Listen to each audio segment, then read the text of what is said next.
Hi, my name is Eli Kaufman, and Rabbi Miller asked me to share a few words of Jerusalem and my memories from Jerusalem for Yom Yerushalayim tomorrow. So that's the first time in my life that I'm doing a self-video, so bear with me. A little bit of history about Jerusalem. It was attacked in its history 52 times. It was captured and recaptured 44 times. It was besieged 23 times. It was destroyed twice, and it was populated and settled since the 4th millennium BCE, making it one of the oldest cities on the planet. So where do I come in? All right. I was actually born in Petah Tikva and grew up most of my childhood and teen in southern Tel Aviv.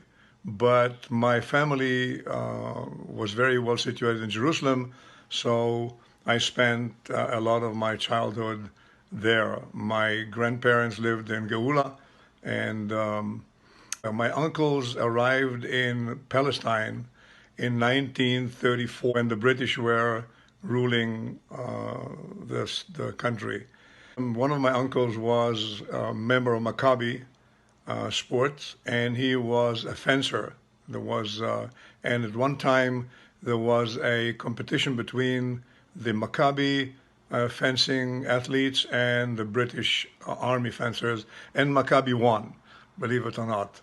And as a result, the commander of the British forces in Israel asked the winners what would they like to have, and they said they would like to have some certificates.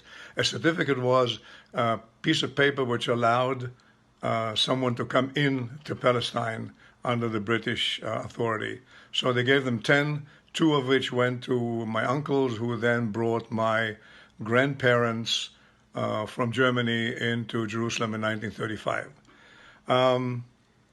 The story of my family is that they were furriers, in other words, people who make furs back in Berlin, and they tried to do that in Palestine. Think of Israel, heat, and maybe a few fans here and there. It was not exactly a profitable idea to make furs in Israel. So very slowly they got into the idea of opening a little coffee shop, which was then opened in 1935, late 35, and they started manufacturing ice cream and opened a coffee shop called Alaska. And a vivid memory that I still have, when I was a kid, I was very allergic to citrus, and I used to get kind of rash all over my body. And then my grandmother and my mother would take me by bus through the old city to a place called Kalia on the Dead Sea to submerge me in that wonderful water, which was burning like hell. Any case, we could travel through the old city, and I remember the old city as a child. I went there a few times, went to the market with my grandmother, and then came 1948.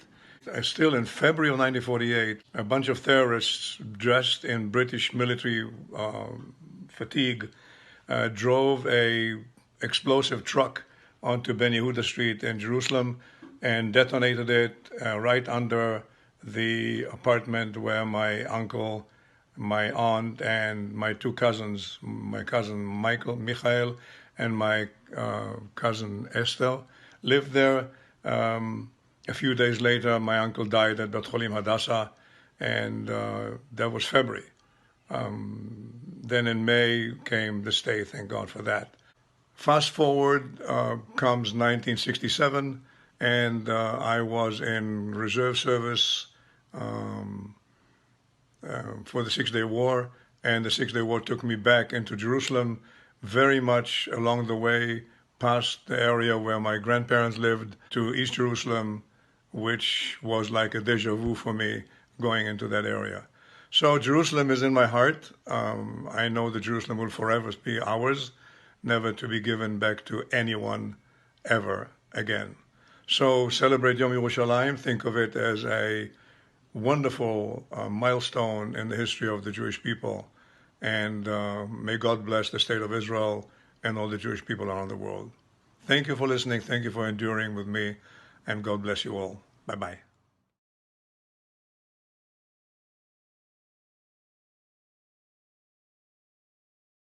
Hi everyone, I'm Mariela Ardenstein and I just wanted to wish everyone a Yom Yerushalayim. I'm here in Israel doing my gap year and I'm super excited to be here and celebrate this amazing day. I'm sending all of you guys kisses and hugs.